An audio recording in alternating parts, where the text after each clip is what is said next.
What's up everybody, cilinixfxcapital here.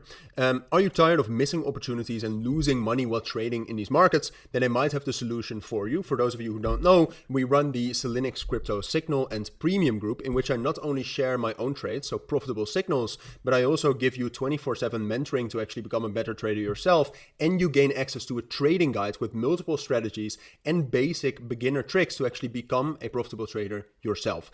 If you're interested in that, links will be down in the description or in the pinned comment, and make sure to check that out right now. If you join through Telegram, there's actually a limited time only lifetime offer in there as well. So check that out and hopefully we will connect.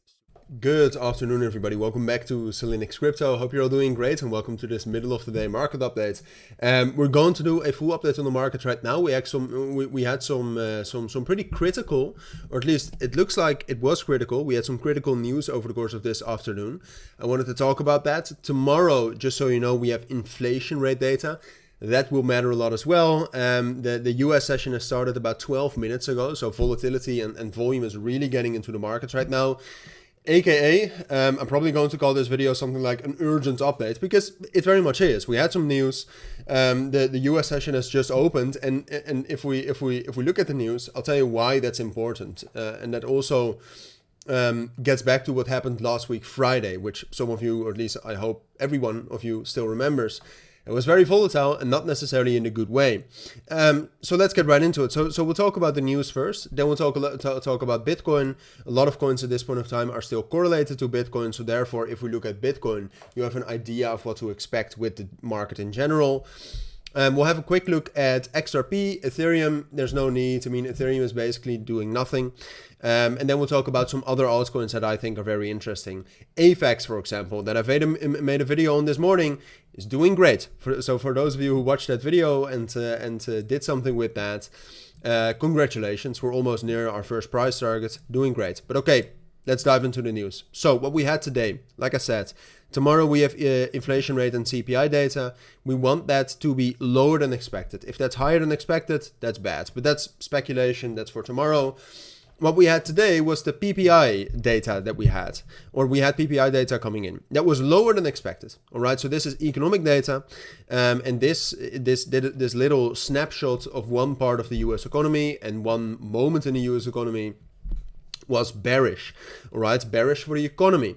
However, and this is the most, and this is the difficult part with news, this is actually bullish. All right, because we want the U.S. economy to kind of compact, right? We wanted to do not that well, so we can get positive monetary policy made by the Federal Reserve to pump the market again. And positive monetary policy, so lower interest rates, which is what we're going to get the 17th of September, is bullish for the financial markets. All right. The problem is that in general, bad economic data is good for the markets. But what we had Friday is that bad economic data turned into recession fears. All right, so the big question is, and that is what we're going to see over the course of the start of this US session, is the data so bad that we are going to fear for a recession, or is it bad in a good way that we're just going to get better monetary policy? And at this point of time, honestly, it looks good. I mean, the price action from Bitcoin has been extremely constructive. We've had a lot of volume coming in. At this point of time, the volume for Bitcoin over the course of the last 24 hours, this is old. I think this is a little outdated. It's increasing right now, at least. But it's around $55 billion.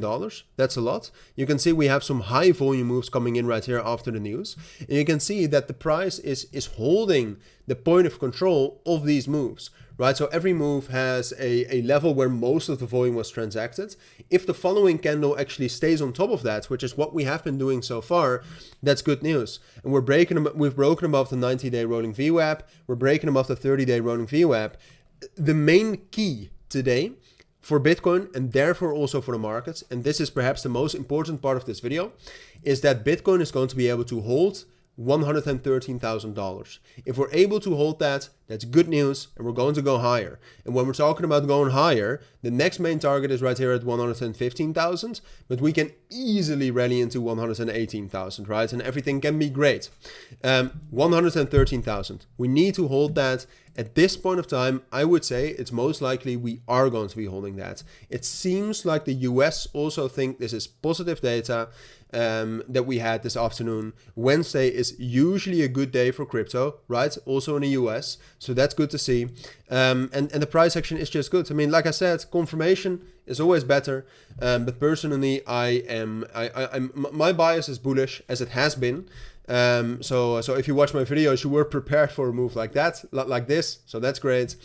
But like I said, 113,000, that's what we need to hold at this point of time. Honestly, it looks good. All right. I don't see anything that looks bad. I mean, if we go over some fundamentals real quick right here, you can see the S&P 500 also opened higher. We might close the gap to the downside before rallying higher, but this looks good. The volatility index is very low. That's good.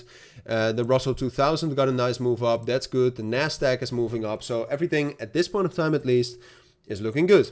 Now, first of all, XRP is just doing as expected. It seems like XRP is going to break out a little bit earlier.